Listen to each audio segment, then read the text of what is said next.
Good evening, everybody. Welcome along to the League One podcast. And this evening, we'll be talking about all the teams in the top six of our third tier. We're talking about the promotion race. So to kick things off, I'm delighted to be joined by Colin Yates from the Fan Zone podcast, a must listen as well for all things Whites. Cole, thanks so much for joining us. 4-0 victory over Port Vale. One thing against the bottom team, but you've got to play what's in front of you, and that was a convincing performance from Stephen Schumacher's side. Yeah, very much so. Yeah, it was. It's important to discuss the fact that we aren't just a one-man team, despite Mario Kozidjubri's 2 goals and 2 assists. But yeah, I think as an overall performance, it was pretty impressive, despite a little bit of a turbulent start to the game, Gab. If I'm honest with you, we didn't start the game very well, but kind of grew into it and capitalised on the chances that we got, which is obviously critical, isn't it? Certainly is. Do you think that there's a likelihood that, it sounds like from reports that Brighton are really happy with his development at Bolton, and he's getting some tough love at the tough sheet, and and they're happy for him to stay the season there. Yeah, I mean, I'd be very surprised if they didn't really. We went to a Q&A that the club put on last Thursday, and Fergal Harkin, kind of our director of football, was present, and very highly rated. Just on that, I've spoken to people in the game who speak very highly of Fergal, so I think I mean, I had a bit of an interaction with him myself, and I can always speak highly of him as well. He was very comfortable with kind of having these conversations around kind of what's important to the fans of a football club. And yeah, I enjoyed the conversation as well, so that doesn't really surprise me. So obviously he got grilled with regards to Mario, and I think let's be quietly confident, shall we say, as Bolton fans, that Mario will be staying beyond January. I think as well, if you look at Brighton as a football club, these are my words, not his, just to stress, they are very much a forward-thinking football club in many respects, and I think that they've kind of got the head screwed on from a recruitment and from a player's perspective. So I think that if you're going to do dealings with any club, Brighton are probably a good one to be dealing with regards to their players, because obviously they recognise that they've got a hell of a talent on their hands, and he's doing really good stuff. Obviously, we've done good stuff with James Trafford and Conor Bradley and Paris Maguire in recent years as well. So I think there's evidence. Marlon Fossey as well. Yeah, Marlon Fossey, yeah, of course. So there's evidence to suggest that sending top talents to us in the lower leagues is advantageous for any club, really. I bet you hated saying us in the lower leagues. Yeah. You know me too well, Gab. Yeah, it's certainly through gritty teeth. Absolutely. Yeah, absolutely. I want to talk to you about your midfield, because I love the range of options there. You've got top quality midfielders like Aaron Morley and Ethan Arahan, who for anyone else in League One would be starting and would be a star player, no questions asked. And yet on Saturday you won 4-0 with Xavier Simons and Josh Sheehan in the middle. Yeah, I mean, what can you say? I think obviously Ethan Arahan's injured at the moment, which obviously scuppers any chance of him starting, obviously, but I think he's pretty imminent that he's going to come back into the mix. Aaron Morley can probably consider himself quite unlucky not to be starting games, because obviously he's got an obvious talent, which of course I know you're a huge fan of. Having said that, he did play in the Carl Pizza Trophy the other night, and he didn't have his best game. Yeah, whatever you'd like to call it. And he didn't really have his best of games, Aaron Morley. So he did get a chance, and did he take it? Debatable. Competition for place is healthy, though, isn't it? I think, and also it probably doesn't help that Emil Heskey has said in the press today that he'd like his son Jaden to follow in his footsteps and come to Wanderers from Man City. We would be his ideal move for his son, which is quite interesting. Obviously, he kind of sees that there's parallels in kind of the way that Wanderers play compared to maybe the academies at Man City, because he's a midfielder as well. So that's quite an interesting angle. I mean, I don't know whether that's kind of is any substance to that. I think maybe it's just his preference that we're the club that he'd like him to go to. But yeah, again, he's a midfielder as well, so that'd be quite interesting if we signed him as well. Yeah, I did want to ask you about Joel Randall, Cole, because if I look at Joel Randall from previous clubs, I felt like he's often been a facilitator. I mean, at Exeter he was more of a star player, but I would say at Peterborough he wasn't the one who grabbed all the headlines, but he kind of made the runs that created the space for the Kwame Pockies of this world, and from Mason Clarks to thrive. Yeah, I'm wondering if you've got a similar relationship with Cozy Dewberry. I think with Joel Randall, he's very much a confidence type player. He seems to be, when he's high, he's very high, and when he's low, he's very low type of thing. And he's been in and out of the team like all of our number 10s, really. Nobody's really kind of solidified themselves in that role, Gab. Obviously, we've got him, we've got McAtee, we've got Force, and Carl Dempsey's coming back from injury now as well. So you've got 3 or 4 number 10s there that haven't really kind of cemented the place in the side. So to answer your question, he's not really had a run of games to kind of grow any relationships with the players around him, in all honesty. Personally, listen, he's very much Marmite with Bolton fans. There's a lot of people that aren't a huge fan, but I do think there's quite a few people that do like him as well. I personally really like him. I think he's a very intelligent footballer. I think often he finds himself in positions where the players simply can't find him because he's that kind of clever off the ball. His work ethic's really good as well. You can see the amount of effort he puts in off the ball, which naturally football fans don't generally see. But he does frustrate fans as well because he's a bit...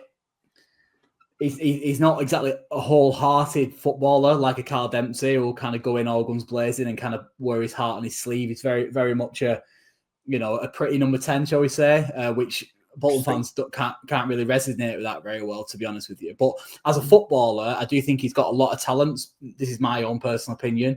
And I do think with runs in the team and relationships built on the pitch with intelligent footballers like Mario Cozy-Dewberry, like Thierry Gale, I think he could become quite a big player for us this season. But Marcus Force will probably have something to say about that as well.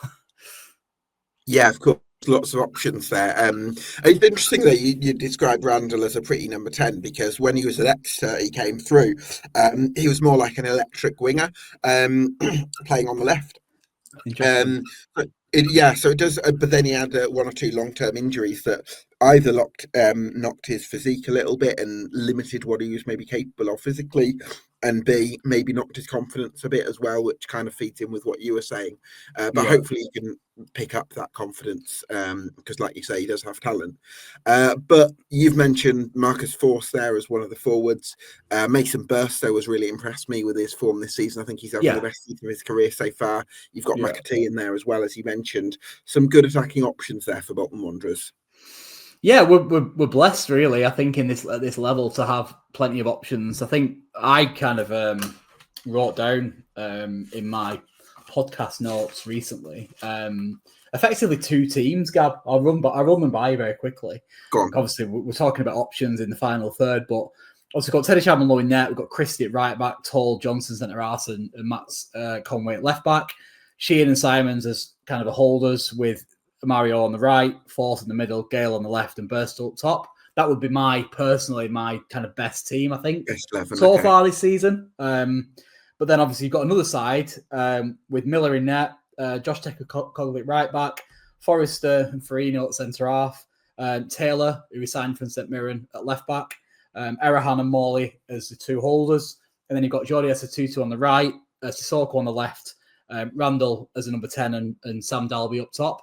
So you effectively got 2 teams there. And I would confidently say that obviously the first team I mentioned, I would hope that are going to be in that kind of top 2 conversation. But the second team I mentioned would certainly compete for a top 6 spot as well, I think, over the course of the season.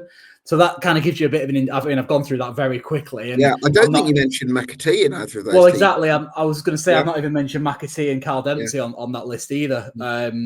So we are very, very fortunate, but this all adds to the pressure of kind of performing and getting out this league, really, Gab. I would but I'm going to make a statement now, Carl. So get ready. I think Bolton are favourites for promotion. I think you've been the best team in the league so far, and I would make you favourites for the top two. Yeah, I think I'm not a massive stats man, if I'm honest with you. I'm often having arguments with the younger fans on podcasts, members of staff, shall we say, about stats and the way that the game's perceived. But statistically, you would say that we are kind of one of the better performing teams as well. So that kind of points towards that. We have been pretty good this season, but at the same time, there's certainly areas I think that we can improve in as well, which is kind of frightening, really, I guess, for the rest of the league, because I don't think we're firing on all cylinders just yet. Okay. I don't think anyone is, I think it's actually, with respect to the likes of Bradford and Stevenage, I do think that the standard of the league isn't what it was. When you finish ninth in your first season up, the standard of the league that season, 21-22, was amazing. I don't think, or certainly the top half, I don't think we have that necessarily this year. And I think Bolton, you're in a position to take advantage of that. Yeah, I think it's, we have to really, Gab, to be honest with you. There's a lot of natural pressure anyway, but yeah, we need to take advantage of the inconsistencies of the rest of the league, if I'm honest. Absolutely. Cole, thanks for talking to us, and keep up the great work on the Fan Zone. Yeah. Listen, it's my pleasure. I'm always happy to come on and talk. I'd love to have you on as co-host if you fancy sticking around for a bit for another. You did mention on the chat, so totally up to you, mate. Yeah, I'll stick around. Yeah, have a good chat with the rest of the guys. Yeah, absolutely. All right, lovely. Awesome. All right, well, I'll bring in Russ Johnson from the Scarf Bagara War podcast of Stockport County. Russ, thanks so much for joining us. I've not been wholly convinced by Stockport County in terms of performances so far this season, even though I acknowledge the results are brilliant and you're top of the league for a reason, of course. Where's the fan base at with everything? Where's the fan base? I mean, I don't want to talk for a whole fan base if you get what I mean, Gab. But certainly, I mean, general feeling is we can't believe we're top based on what we've seen so far, because we've been sort of trudging our way through results, really. And the general consensus is we've not started clicking. We've not started clicking yet. There's loads of players to come back, and when they do, if it does click, then we think we're probably going to be in the top two. I mean, that's what we expect, because we are, we finished on 87 points last season. Everybody knows about this plan to get to the championship and all this kind of stuff. And there's an extension to that as well, having spoken to the owner. So yeah, if they do, all these players that do come back, we've got 7 injured at the moment that are the first team players, and we're top of the league. So, 8 injured actually, including Odie and Bailey. So if they come back and start firing, watch out, rest of the league. I noticed you did say Bolton were like some of that. I don't know if you said by far the best team in the league or something. I don't think I said by far, but I do think they're the best. I think you've won a lot of games unconvincingly, whereas I think Bolton have drawn a lot of games that they should have won on performances. So, given that they're already quite close in terms of points, I would make the statement that Bolton are the best team in the league. What I would say as well, Russ, just to add to your point, and listen, you obviously been watching the game longer than I have, but thanks.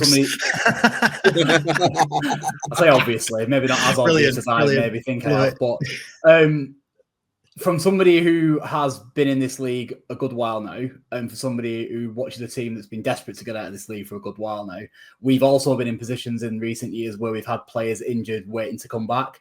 It doesn't always add up that the players that can hit the ground running upon the return. Does that not have a bit of a concern for you at all, or? No, not really, because I know what you're saying. I totally do. Look, I've been watching this game for a long, long time, as you say. Late 80s, early 90s when I started watching. No, the reason for that, the reason for my confidence really is because the players that need to come back, some of them have already played this season. So, I mean, Ollie Norwood, we'll start with him. Ben Osborne. Lewis Bate played last season in a very good team for us. Brad Hills as well. They've got to come back. So if you add those 4 players back into the mix, that's almost half a team that we know are already going to. Well, they're not guaranteed, but there's a high confidence that when they come back, they're going to start performing. You add Odin Bailey into that and Tyler Anyango. Tyler Anyango's been brilliant for us this season. If he comes back and this little setback hasn't knocked him too much, we expect him to come back and start playing the way he has done before his injury. So there's 6 players already to add to what we've got, to add to the fact that we're top already. So we might drop off in the next couple of weeks, absolutely. But I'm expecting when these players come back, if it's football's ifs and buts, right? But if they come back and they start playing the way that Charlie wants them to play, I can see that we're going to be a bit of a force to be reckoned with. And some of the football we've been playing with these players in the team, and I'm not including Teo Eden because he's not kicked a ball yet. Neither is Artu Hoskonen, our Finnish international. He's not kicked a ball yet. When Lewis Bates not kicked a ball yet this season. When these players come in and start coming back, I think we'll be all right. I think we're going to be. Talk about players. Talk about players, I guess, that haven't kicked a ball so far this season. What did I count? 3 or 4 out of your list? Yeah. Is that not going to take them a little bit of time to get up to fitness? Because if they've not kicked a ball, then surely. I'm just looking at it from my perspective. If I were in your position and I'm listing 3 or 4 of our better players and they haven't played at all this season, I'd be thinking, right, well, we're not going to see the best of them until the new year, most likely, type of approach. You know what I mean? By which time you might not be close enough to the kind of positions that you want to be at. Do you know what I mean? Yeah. I totally get what you're saying. I'd agree with you if we didn't already have a good foundation now, based on where we are in the league and what the players that are doing already in the team. And then if you look at the players that have got to come back, so Teo Eden, left-sided wing back or left back. We've got dodged in that area. We've been okay left wing back, to be fair, and Ben Osborne's been playing there anyway, so he will have time to come back and get himself up to match fitness. Hoskonen, Finnish international. We've done really, really well in defence already this season. Not as well as last season, maybe at this point, but the defence looks good. Alowu, Brad Hills, and Ethan Pye. Put Callum Connolly into that, and you've got a really good sort of 3 centre backs in a back 5. Then the other one that I mentioned was Lewis Bate, not kicked a ball this season.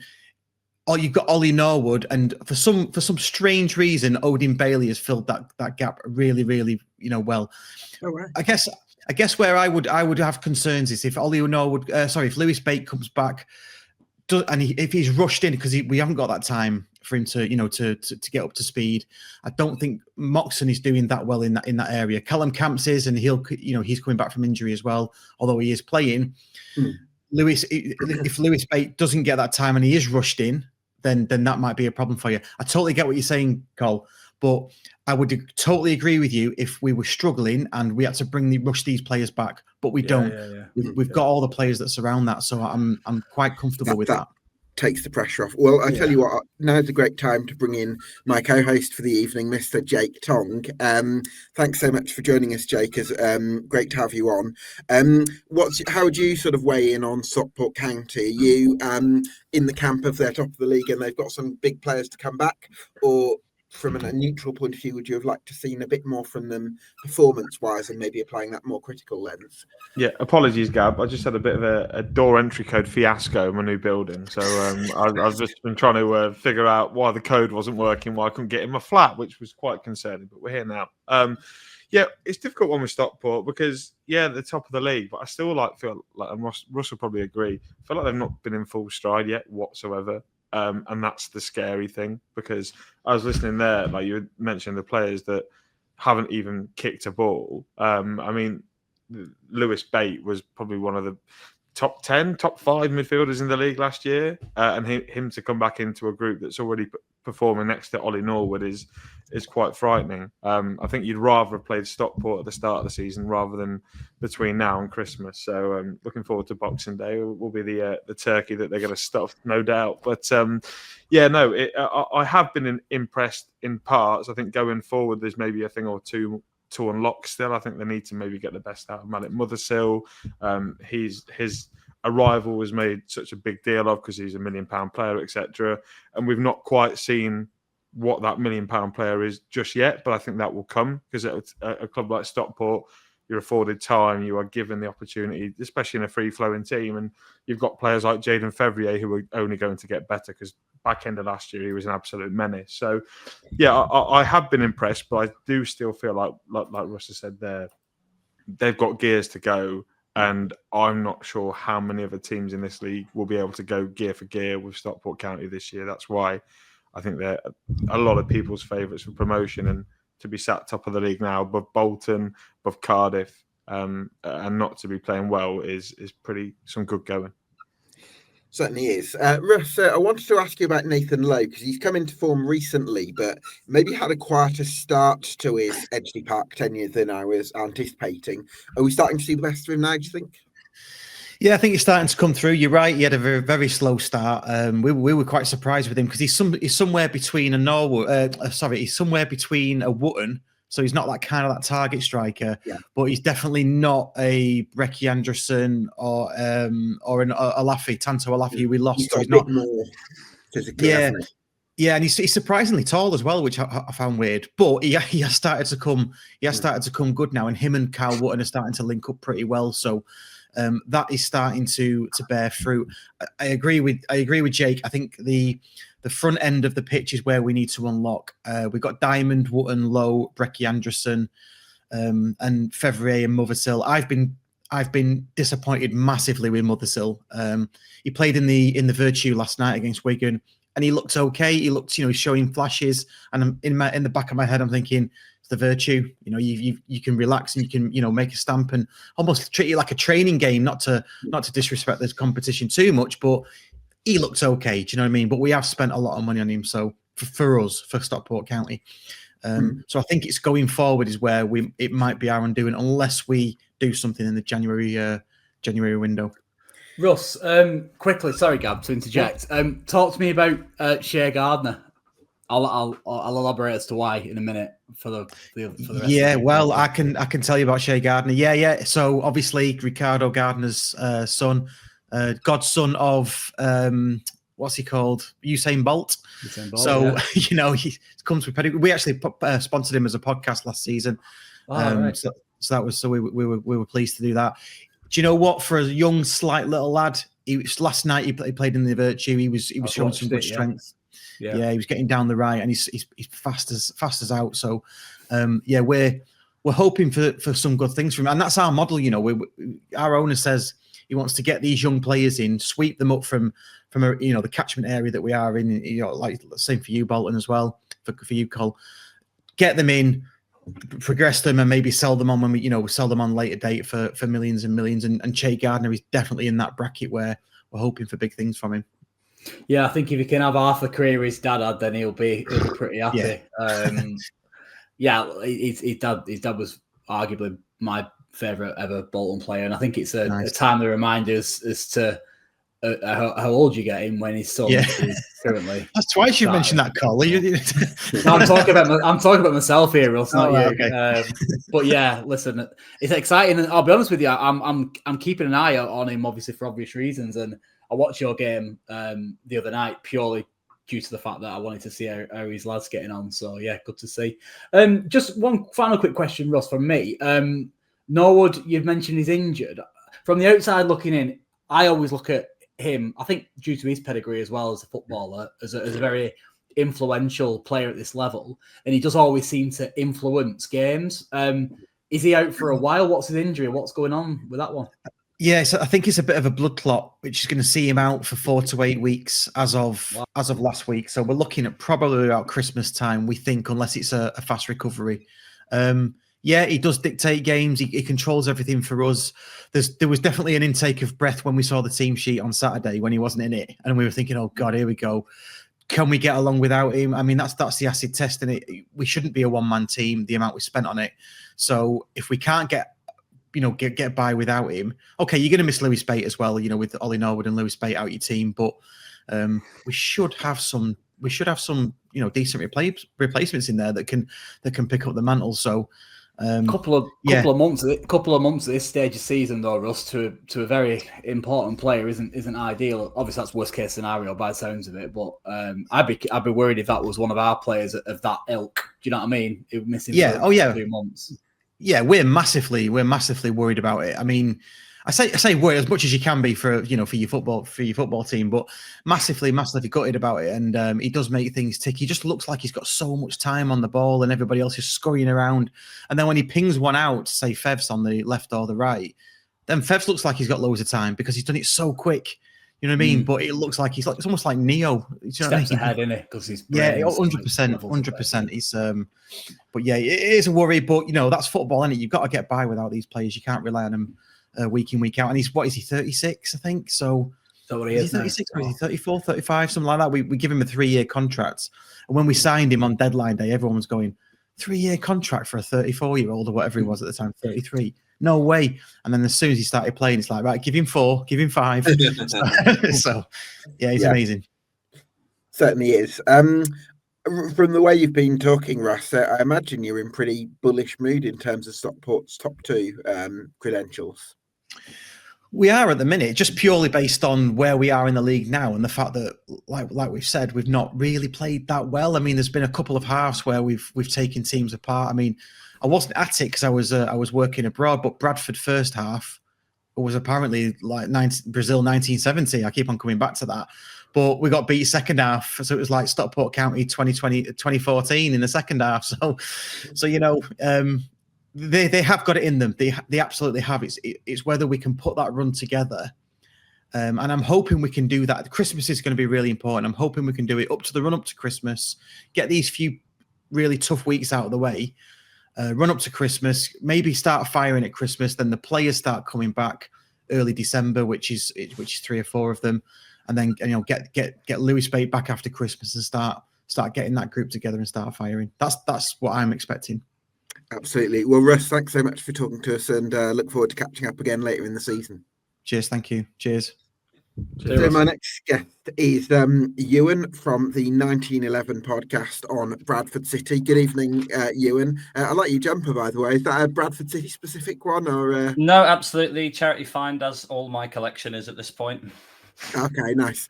Well, thanks so much for coming on. Bradford City had an amazing start to the season, but 5 winless at the moment, with 4 draws in there as well prior to the 2-1 home loss to Burton Albion. Were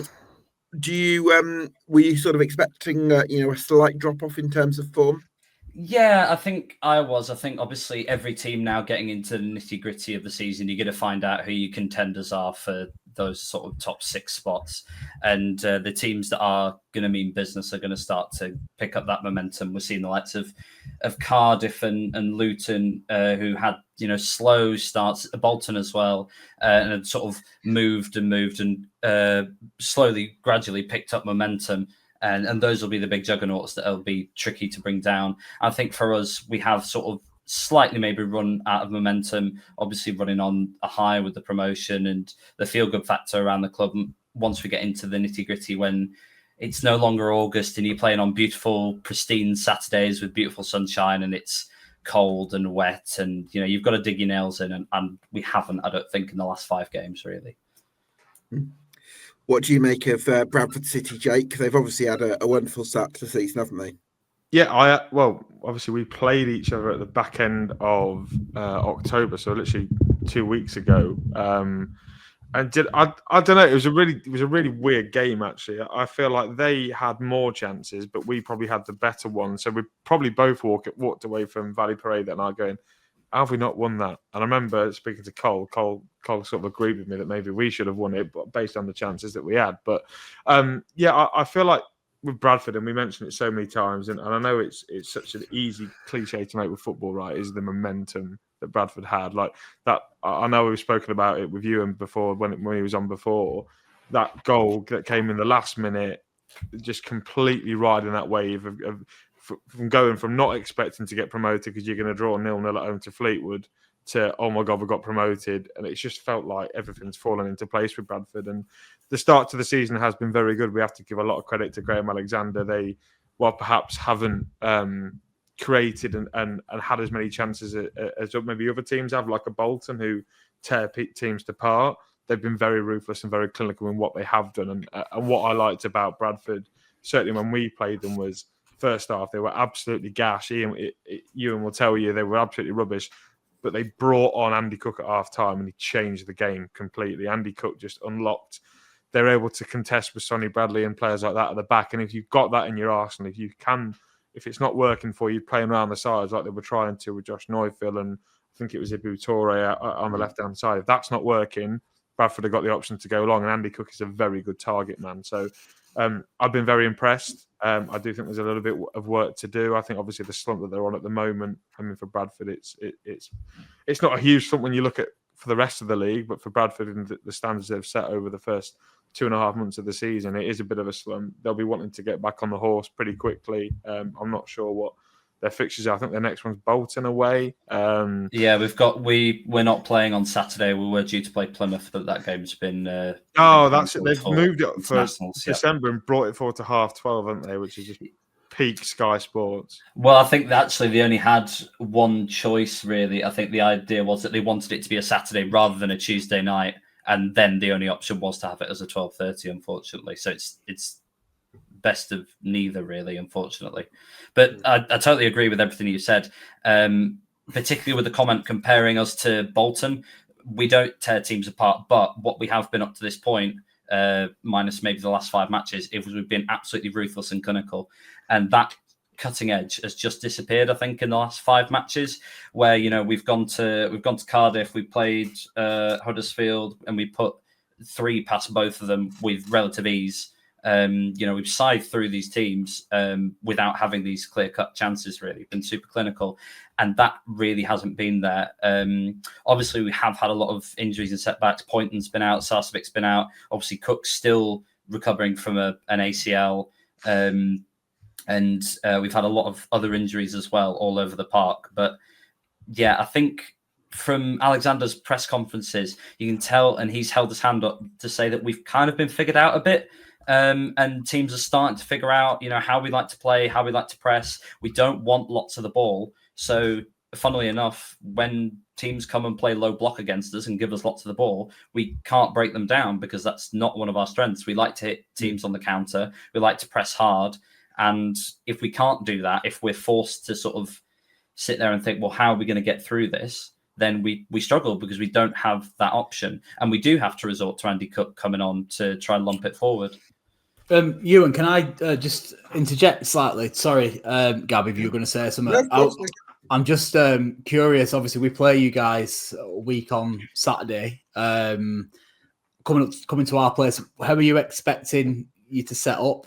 Will it be a case of playing the big fella up top, or are you going to be a little bit more like you would expect to play traditionally? Yeah, I think we're going to set up and try and match you. I think, well, for as long as I've been watching Bradford, we always tend to thrive when teams like to come and play football against us. That's why sort of the games maybe we've struggled in recently, especially on against Burton last Saturday, where they came and played low block. It was really, really difficult for us to break down because they sat in and got players behind the ball and then hit us on the counter, which is exactly how we like to play. But when the game's more open and we can play our football and there's more spaces for us to open up because both teams are going at it, that's where we thrive, I think. So I think it'll be a really good game. Interesting.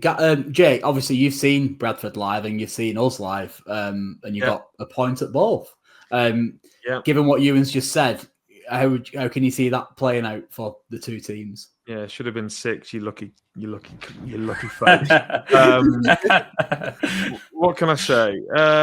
Well, if I was giving Bradford advice, based on how we played at Bolton and frustrated the hell out of them and did really well and for the most part defended really well until the 97th minute when we should have kept the ball in the corner. I would advise you to go 5 at the back and make them try and break you down. Very similar to maybe what Burton did at Valley Parade on the weekend. That's what I would suggest if you want to get something out of them, because Bolton create loads and loads of chances, but against us they weren't very clinical at all. They were going over, they were getting blocked, and I do feel like under Alexander, Bradford do have that resoluteness about them. I mean, you've got the 3 centre halves. I mean, I know he's maybe not had a good couple of games since, but Kelly, the left centre back, or it might be the right centre back, I can't remember. Left centre half, Kieran Kelly.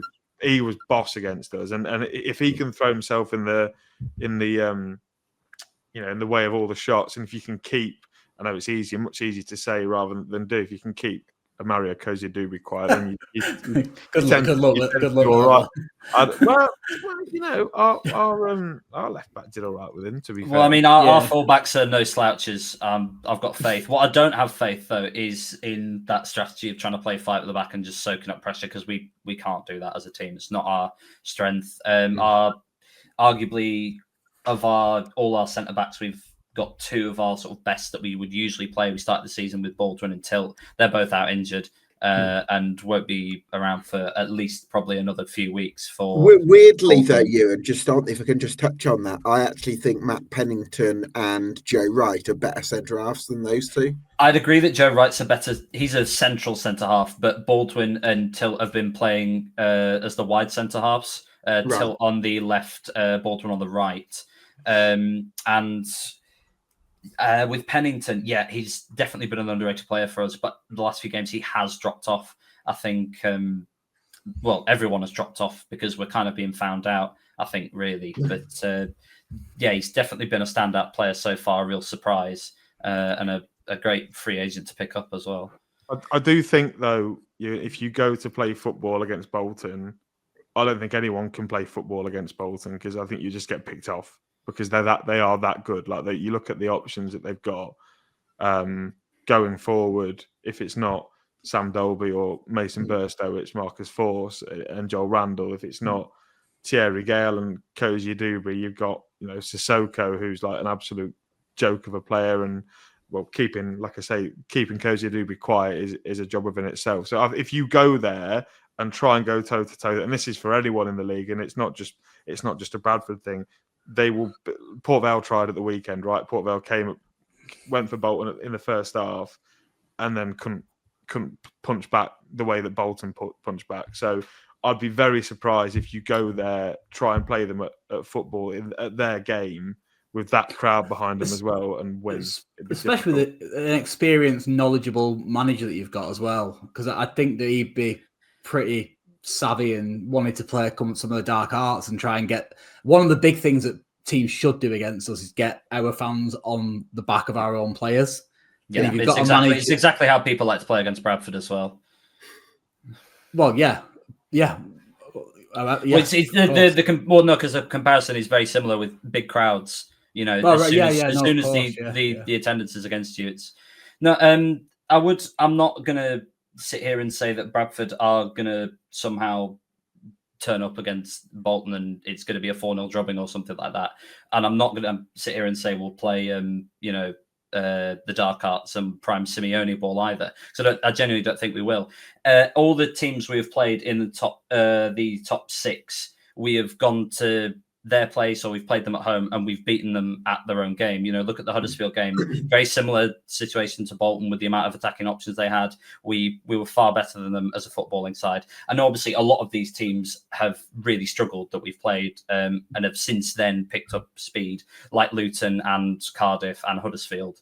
Huddersfield's still struggling, but I can't let that one slide as a City fan. I've got to rub it in every time. But no, our threat is that we can play football when we want to. And I think we do have a tendency to raise our game. We're going to have a sold out away end of 5,000, I think. It holds 4,800. I think it holds 4,800. Yeah, so I think it's something like that. Yeah. Yeah. Absolutely. Good. It's about time we saw a proper attendance from an away club, innit, Jake? Go on, Cole. Get it out. Hey, we took one to Bradford. We took one to Bradford. We took a good car to Bradford. Ewan, thanks so much for talking to us. Not at all. Been a pleasure. Later in the season. Cheers. So we will be joined by Matt Farley from the Stevenage Football Club podcast. But for now, we're joined by Sai from Cardiff City World. Sai, thanks so much for talking to us. No problem, mate. Bit of inconsistency. Get my words out. Bit of inconsistency has engulfed Cardiff recently. Yeah, I think ultimately, when you've got a side as young as we have, it was always going to happen. And I think one of Cardiff's biggest issues this year is navigating the expectation that everyone thinks, or certainly Cardiff fans think they should get promoted straight back up, but also having such a young side that at some point they're going to be a bit, 1 week they're going to be excellent, the next week they're going to be a bit off it, and it's just a part and parcel of having a young team. And I think we've been quite fortunate in probably the last 6 weeks or so that around us teams haven't picked up as many points perhaps as they could have, because I think we would have paid for it a bit more had they. But then, just very quickly, just to sort of say, on the Saturday game at Bradford, the first half was the best football we've played all season. We were absolutely sensational, but we just couldn't score. Their keeper had an absolute, worldie of a day. You probably never have another game like it. But then second half was as bad as I've seen it under Brian Barry Murphy. We absolutely capitulated. We went all guns blazing far too early and just left Dylan Lawler at the back on his own. And maybe there's a bit of an experience there from the manager, I don't know, or whether it was the players, but we're definitely paying for having a young squad in terms of consistency, though. I was very, very, very impressed with Cardiff City a couple of weeks back when you turned up at our place. It felt very much like a championship game. I think that was said kind of by both managers after the game. So I think even though you may be, this is only my opinion, of course, going through a little bit of a slump, I think I'd be quietly confident that you'll be involved in that top two conversation come what may. I just think you've got too much quality all over the pitch, to be honest with you. Unless, of course, and that's kind of one of the questions I wanted to ask you. Your manager's been linked obviously to Middlesbrough, Annie. Is there anything in that, or is it just paper talk? I'd be shocked, mate. He's moved his family down here. He's the first manager in a long time who signed a long-term deal. I think 3-year deal. The last sort of 4 or 5 managers have signed 1 year contract because they weren't really hanging around. He seems to be quite focused on building something rather than just, getting us up this year or just to sort of in and move on. I would like to think, and that's the impression I get. But I guess you never know in football. And the problem is when a manager does well and catches the eye, these things, they get linked with clubs. But personally, I don't see it. I've got to be honest. I hope not. Yeah, absolutely. I think that's the only thing that I think could derail your season a little bit, obviously, if that was to happen, because ultimately, changing your manager mid-season is never ideal, is it? Especially when you've got a club like Cardiff who should be in that kind of top 2 conversation that comes with pressure, appointing the right manager, blah, blah, blah, blah, blah. So, yeah, that would be the only concern I would have if I were a Cardiff fan. Yeah, the other side of it is if, worst case scenario he did go, is the chances of getting another manager who's so adept at working with young players and so focused on young players and is willing to give, the amount of young players that we have in the first team and on the sort of brink of the first team, a genuine chance at playing first team football and coaching them to get better. We've had managers like Neil Harris, Neil Warnock, Mick McCarthy, all of those kind of guys who've got zero interest in the youth and they want the sort of here and now. There's a couple of those managers that I just mentioned had no time for Ruben Colwell, and he's been he's literally the face of the club now, and he's been very, very good. Bar maybe one game. So that would be a concern, I guess. Si, I was thinking what Jake's just messaged me about. Stay away. Well, it segued perfectly. It segued perfectly. If you were to lose your manager to Middlesbrough, then Lincoln City have a pretty good young manager who's good at handling young players' opportunities, and he's very highly regarded, isn't he, Jake? 2 years in the job today. Give us a couple £1 million, you can have him. So not a problem. Yeah, to be honest with you, I'd be amazed if Brian Barry Murphy went anywhere. I really would. I'd be so shocked. Shuey's been linked with it as well, hasn't he? He's been linked with Celtic, Middlesbrough, and someone else as well. I forget who it was. The Celtic one worries me more because I think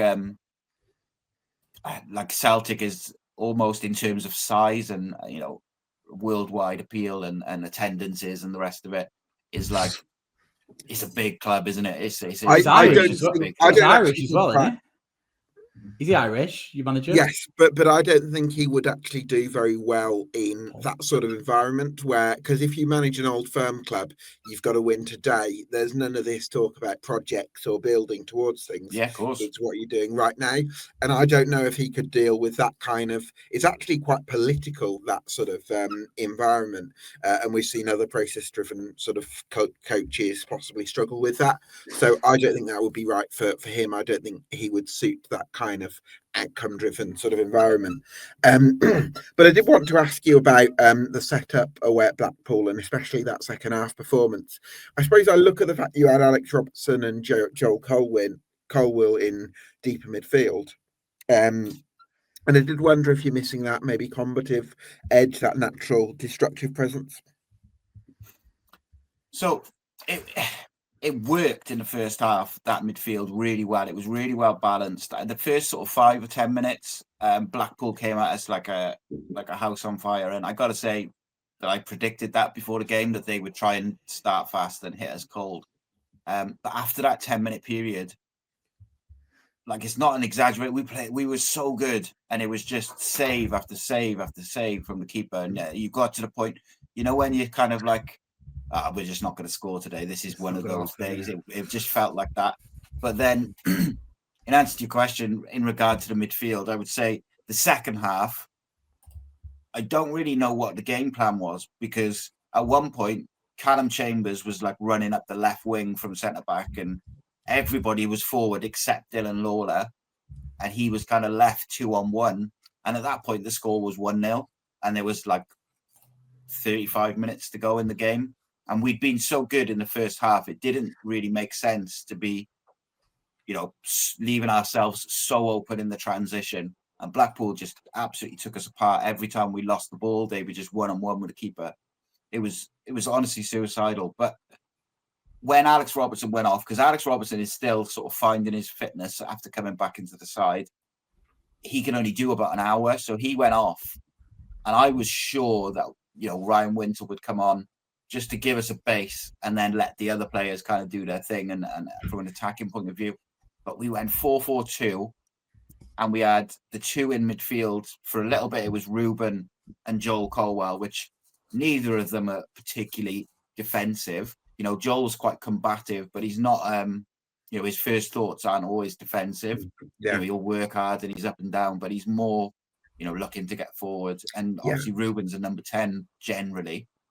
Robertson's an 8. They did bring on David Turnbull, but David Turnbull's been poor pretty much all season. So we just left ourselves wildly open. But Ryan Winter hasn't played for, I think, 4 or 5 games, which coincides with us conceding more goals and certainly conceding more chances.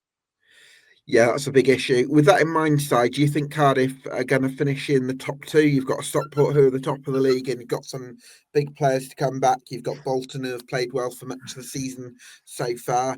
Do you think you're up to top 2 standards? Yeah, to be honest with you, the one team which really impressed me we've played so far was Bolton, especially defensively. I thought they were easily the best team we've played defensively. This is going to sound really like arrogant, and I don't mean it to sound that way. But apart from that, results aside, I don't really see. I haven't played a team where I'm like, oof, they're really good. But on the day, we've made mistakes, or things have happened, and results have gone away. The one problem we do have is we're not taking our chances. I meant to look before I came on, but I'm pretty sure our XG is like really, really quite high, generally, like when you average it out over the season. But we just don't take our chances, and like you get away with it for a little bit, and you get like a last-minute winner or an equaliser and the rest of it. But if you don't take your chances, you ultimately pay for it, and that's what happened at Blackpool. We should have been at least 3 up at halftime, if not, maybe more, and they just hit us straight after the break. They scored. And then, it was just like kamikaze stuff for some reason. And that's the first time I was been watching this team this year, and I've been worried. Every other game this year, which we've lost or drawn or haven't even maybe performed that well, I can always see what we're trying to do, and I can, you can pick positives out of it. Sure. But that Blackpool game was very much like first half, amazing, just got to take your chances.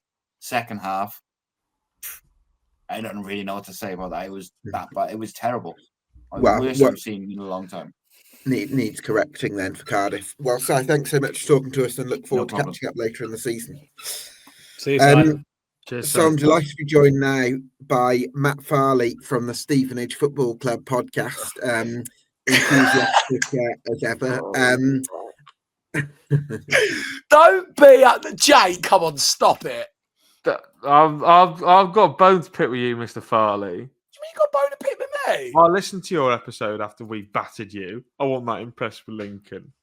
No. If you want me to be honest, I wasn't. Come off it, bro. Come off it. Should have been beat 4-0, mate. I don't know about 4-0. I think 2 or 1 was probably fair. But no, I didn't. I thought I'd seen 2 to 3 better teams. Yeah. There he goes. Gab, can we kick him out, please? I've had enough of him already. I love you, boys. How have you been? Yeah, great to see you, Matt. I suppose 1 point from the last 3 games for Stevenage. I can see that hasn't deflated your optimism. It would take a lot more to do. Yeah, what is there would you have a particular reason why you think results have just dropped off, or was there part of you that was sort of expecting things to even out a little bit, or how do you read it? Yeah, like obviously, the start we've had was unbelievable, right? You win the opening 4 matches and, you stay unbeaten, etc., with the best defence in the division. Like, you're going to lose a few games. Like, I don't think we were, delusional. I think we were just going to keep winning all the games, the results that we were playing. We were going to lose a couple of games. It was going to happen. So, look, and that's kind of happened over the last 3 weeks. And I think it comes down to a few things, really. I think Revs, for one, it's a tough squad to choose from, R11. When we speak about it on our pod with the squad depth, and it is really difficult to choose the right 11 in some matches. And I think there's been some games kind of over the past month where he's probably hasn't gone with the right 11 for the kind of specific team that we're playing against. And I think it's happened. It certainly happened at Reading. It's happened in a couple of games that we've played the last month, and it showed in our performance. And also, I think, as the season goes on, you have to evolve as a team. And, as you get into a season and you've played a lot of sides, they do their homework on you, and you're not going to continue that form consistently. So it's about how you develop and adapt and evolve. And that's something that I think Alex Ravel has learned from his first term last year. And I think it's something that he'll eventually get hands on with this season. So I think it's been down to those few things over the past few matches. But look, we're fifth. And we've got 2 games in hand and 3 games in hand and a certain Lincoln after the weekend. So, look, I'm absolutely buzzing with it. Matt, obviously, you're 5th, you're absolutely right. And it's fantastic, really, when you look at it. In November, you sat in that position. Obviously, looking at your fixtures here, you've got some big games coming up, obviously. They're all big games. But what about the squad depth? Are you kind of concerned that you can maintain this position throughout the season with the squad that you've got, or do you think it's going to need some kind of investment in January? I think the squad depth is probably the best squad we've probably ever had. I've never known a squad of ours where you look through the side and you've got a doubling up and kind of every position at the level as well. And we spoke a lot about it in the summer. And it was one of those things in the summer where, we put this squad together. The goal was to become a top half League One team. And I remember going to Spain and we had this conversation in Spain. We were looking at the squad and we were like, surely we've got a top 10 squad here. But we didn't know if we were being delusional. We'd looked at the players that we'd signed and what we'd built. And we really believed we had a top 10 team.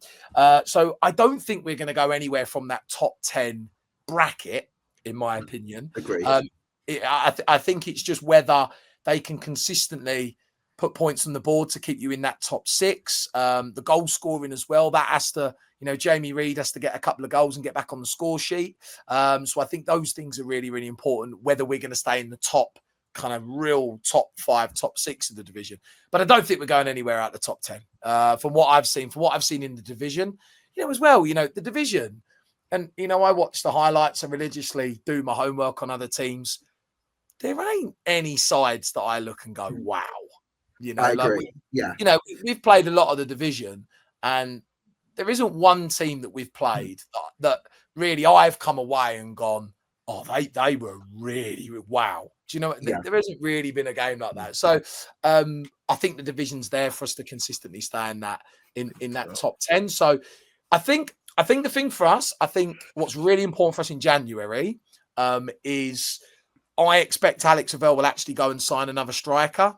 I think when you kind of look around Jamie Reid, and there's a lot of depth in the final third in the attacking positions when you look at Kemp, Roberts, Campbell, Felix, Bez, there's loads of depth.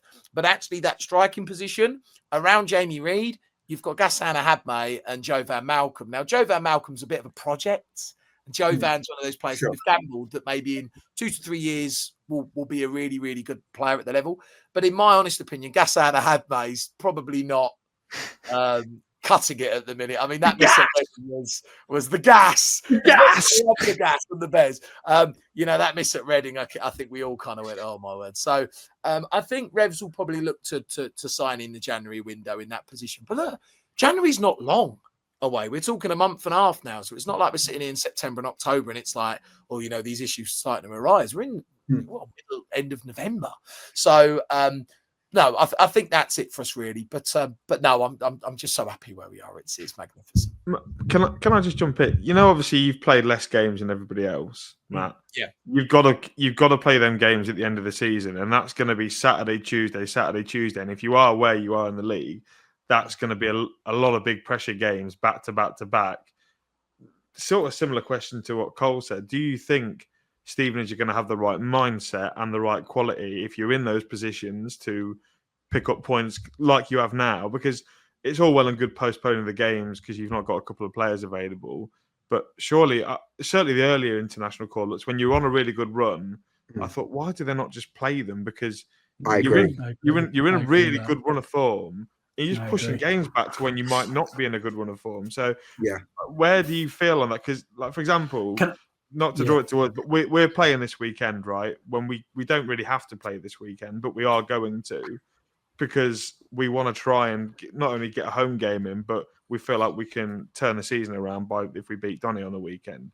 Like, do you feel like just shoving it to the end of the season? Can I just add to that very quickly on what you're saying, Jake? For the last few years, Ian Evatt, even though he didn't necessarily have to play games, he didn't play them when he didn't have to. He could have carried on playing them. He decided against it.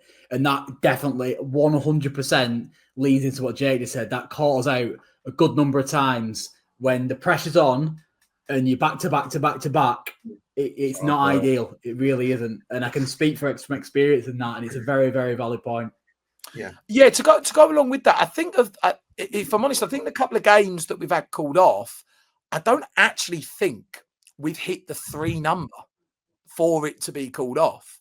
So, for example, I think this weekend it was just Reid that was going. I believe we had 3 though, didn't we? Does that not contribute? What is the ruling? Is it both teams have to have 3, or is it one team? If a team has 3, you can call it off. But I don't think you don't have to call it off if you feel confident that you can fulfill the fixture. Yeah, I think Alex Avell, I think he wants to play the games. I think it's just been a case of I don't think we've hit the 3. I think Barnsley we had 2, and then I think Reedy's the 1 this week because Orford. I know that he's not going, so I think it's just 1 this weekend. Oh, if it's not your decision, then fair enough. I thought it was Stevenage trying to just call the games off. I think the only game where we had 3 was Peterborough. So I know that when the game was off against Peterborough in October, Reid, Phillips, and Luther all went. So all 3 of those went. I know that Luther's not going. I don't know when Luther has got a next game. I think it's just Reid that's going this weekend with Northern Ireland. But no, look, it's a valid point. We will have to play those games again. I will be honest though. I think Barnsley at home's quite a nice game to have at home. That was one of the matches that was called off. I think over the others we've had Peterborough away, that's been off, which that will probably be a little bit more difficult when we probably play them again with Williams, and obviously Bolton are a top team, so that will be a tough game. So no, look, I think for us that the players want to play, the manager wants to play. When they're off, obviously we'd prefer the game to go ahead. But I'm not. The thing is, chaps, right? I'm not that fearful. When we spoke to the players in the pre-season, and I think I said to you, Gav, I was quite surprised a little bit from what we were hearing as fans of their expectations. It was almost like in an unbelievable world, because again, for us, we're kind of still pinching ourselves that we're fifth, but it was almost like the players expected to be competing for promotion, and that seemed ridiculous, because we were almost a bit like, you know, where we are at the minute is unbelievable. But when we spoke to the players and the management team in the summer, it was, we want to be in the top four competing. That was what they just expected.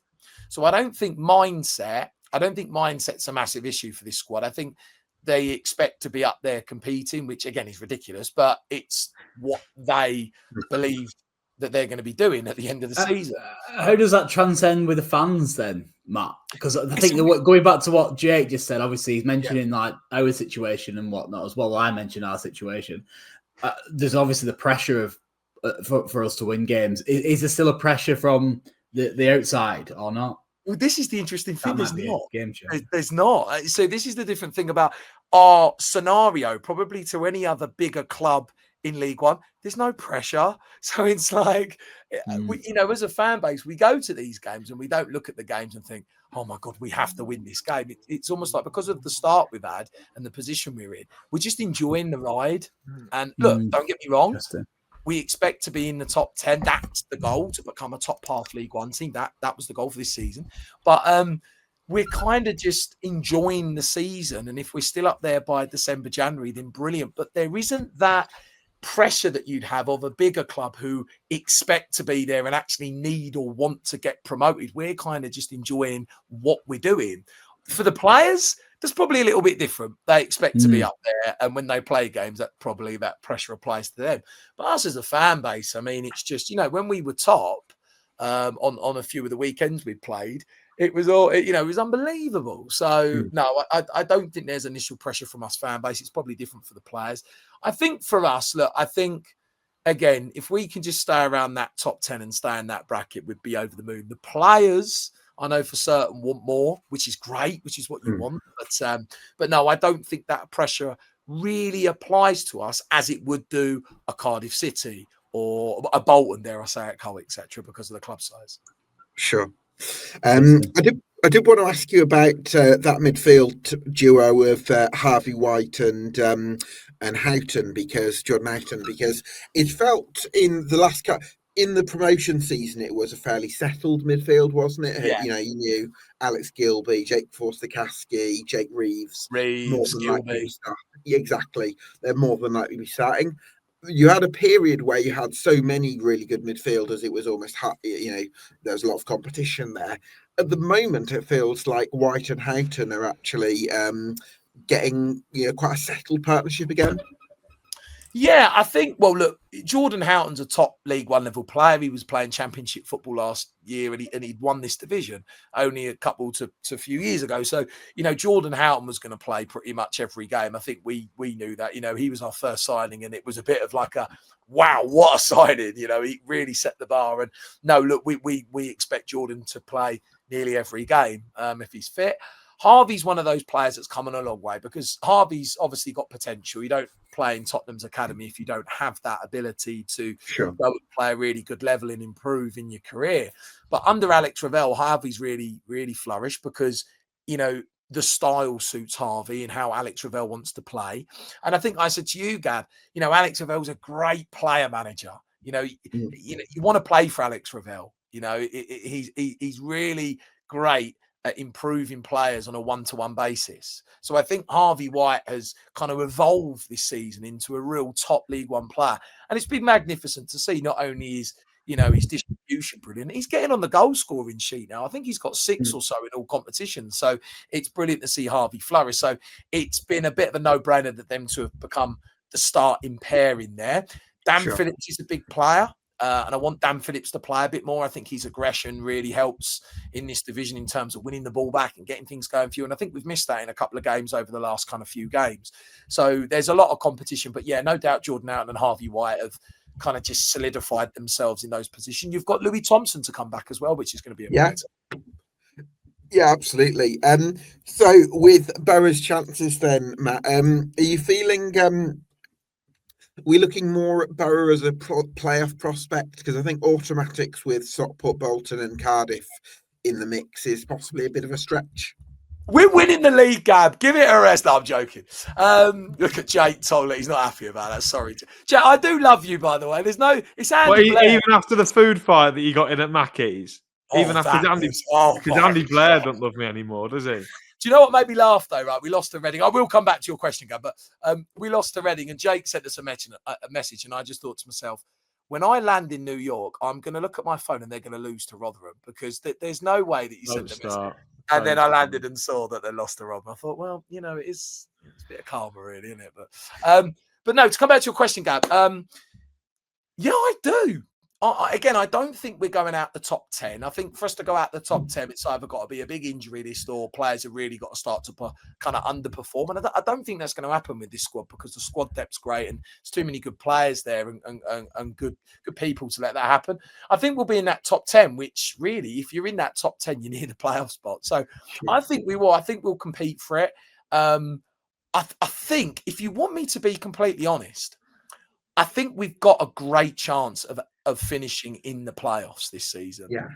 I look at the division, and I don't think it's that division where you've got a few outstanders. I really think it's I agree. Squad, I think a great chance. We've spoken about that theme on this podcast earlier.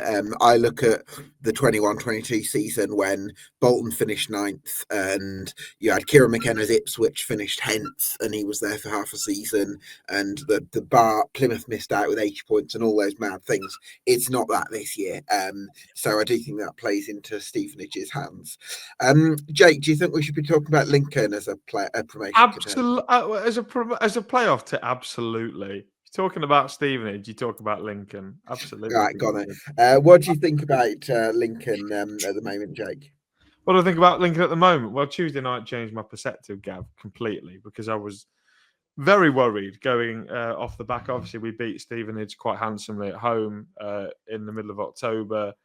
And we followed that up. We got a decent point on the road at Bradford, which I sort of said to you earlier, maybe could and should have been more than just the 1 point. But then we lost to Orient, we've lost to Rotherham, we lost to Salford, and we've had so many away games in a row, and that's why I think they're trying to play this weekend against Doncaster, because we've not had a home game since we played Stevenage in all comps, which, you're considering, I think, you often have home games every other week. We've not had one for nearly 5 weeks. So, look, Tuesday night was much better. Really good performance. We went away to Barnsley. I know it's in the Virtue Trophy, and you can say what you want about it. They played a first choice team. Davis, Keeler, Dunn played. They had Younger, Nathan, Connell. Their first team played, maybe bar the goalkeeper, and we beat them convincingly, having made 9 changes. So Collins got his goal, which is most important. He's up and firing now. So yeah, I'm feeling a lot more positive. I definitely feel like if Stevenage have got a shout at the playoffs, I definitely think Lincoln have got a shout at the playoffs. Most definitely, because I think if you're asking me, obviously bias comes into it, right? But I think pound for pound, we have probably a top 8 squad at the very minimum. And I think with Michael Scabala, the coach that he is, I think he progresses players better than most managers in this league can. So there's lots of examples to showcase why. I mean, look at Jovan McCarmer. He's absolutely killing it at Norwich at the moment, doing really well. So, I think we've got a chance. I really do think. And I think when we recruit in January and we get our players back, like we've got Jack Moylan back now, which is massive. We've got Dom Jeffries back now, which is absolutely huge. Oscar Thorne stepping in. Eric Ring starting to perform. we're still really yet to see the best of Ivan Varfolomiev, who looks an absolute baller, by the way. So, yeah, I think lots of reasons to be positive, and I think we are definitely in that playoff conversation, not the top 2 conversation, but certainly the top 6. I think that. Sorry for jumping. I think the thing with Lincoln is, I think if they can start turning a few of their draws into wins, I think they'll be right in the top 4. Right? So, am I right in thinking you've played 14, got 7 wins, but the other 7 have been, was it 4 draws, 3 defeats?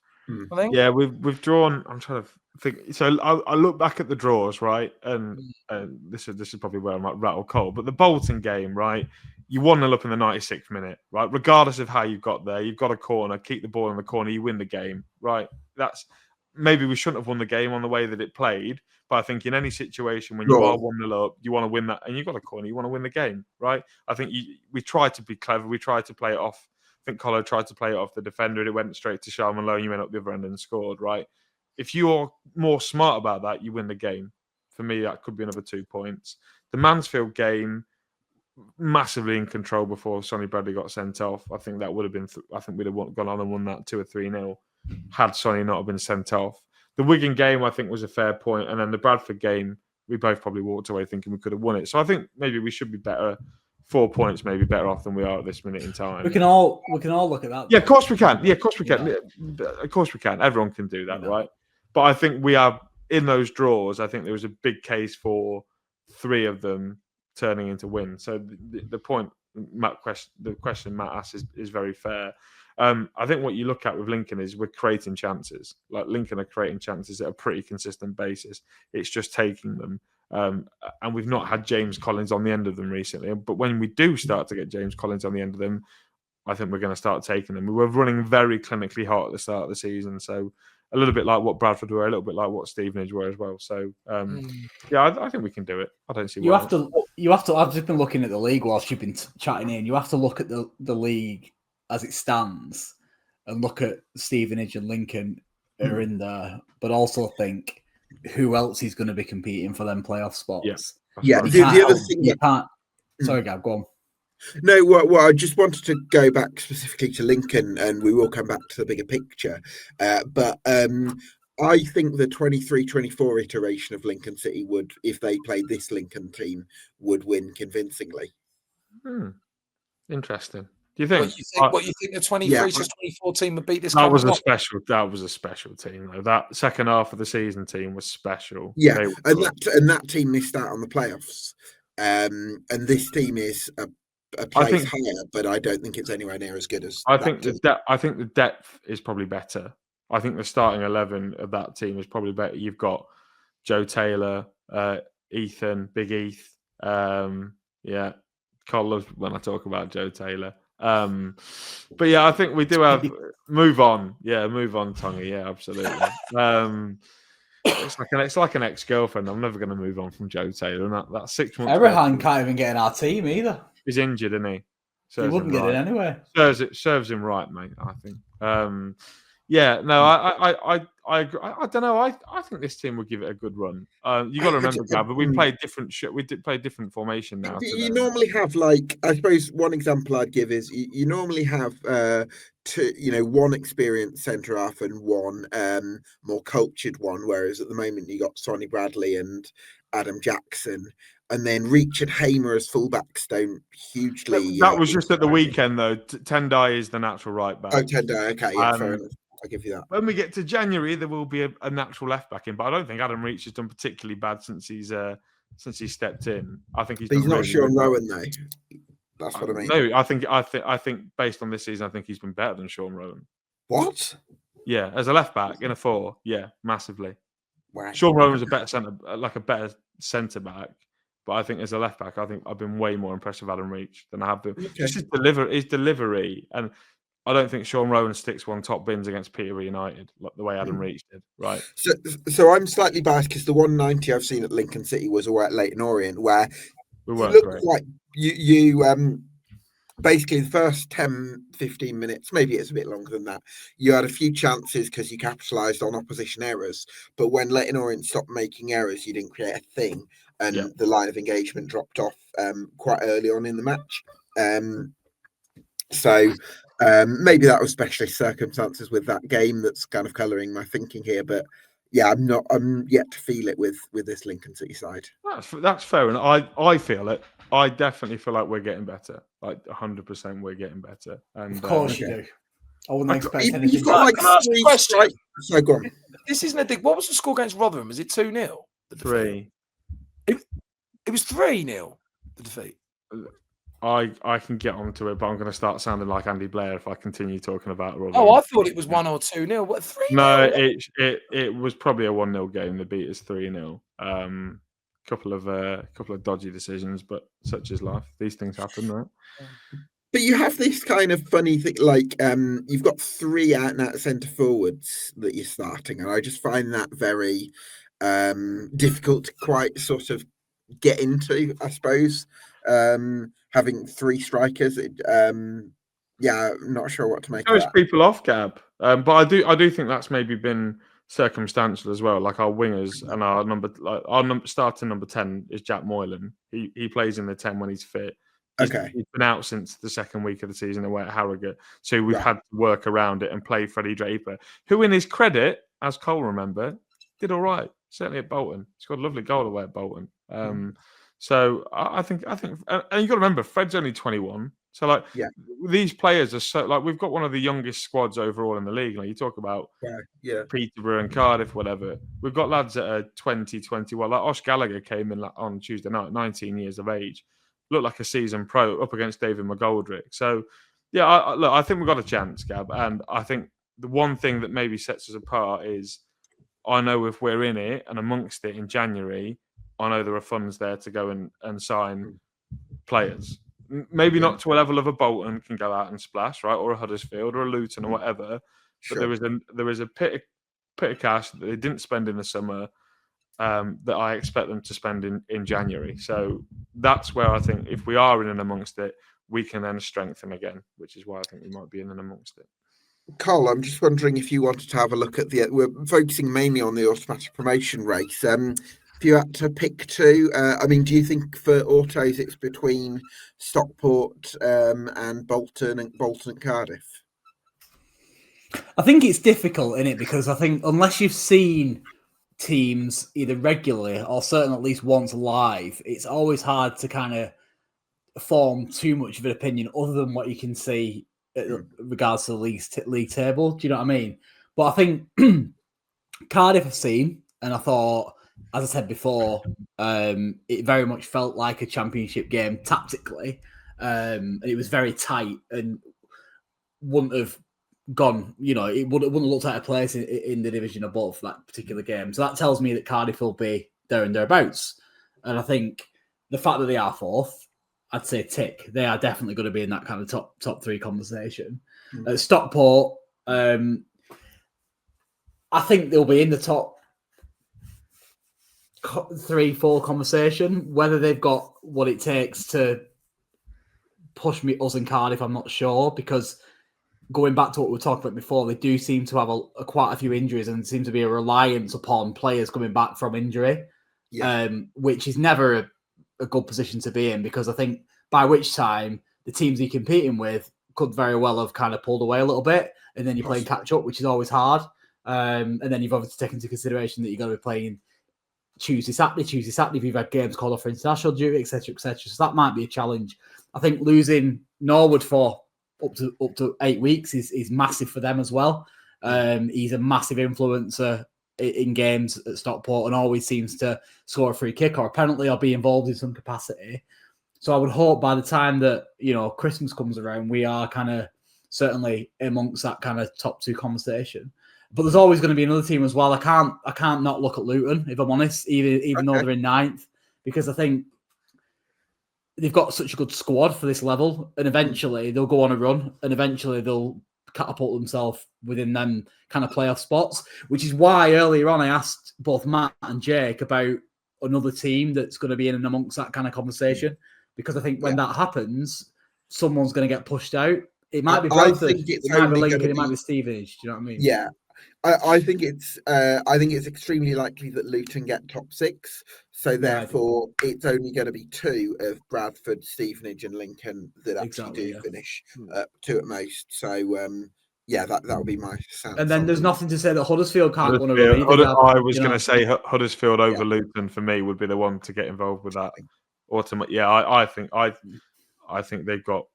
You look at that squad that they've got. The only thing is with Huddersfield, Jake, and the reason why I didn't say Huddersfield initially was they're only 1 or 2 defeats away from a disaster, because clearly they aren't on board with the manager Lee Grant, the fans, and that'll obviously can play a part as well.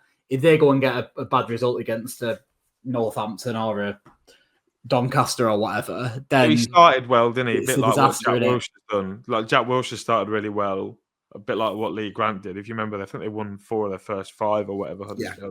And all of a sudden it's gone down. That could, and I wasn't big on the Jack Wilshere appointment. I wasn't a fan of it whatsoever. I don't think he's what that football club need at this minute in time.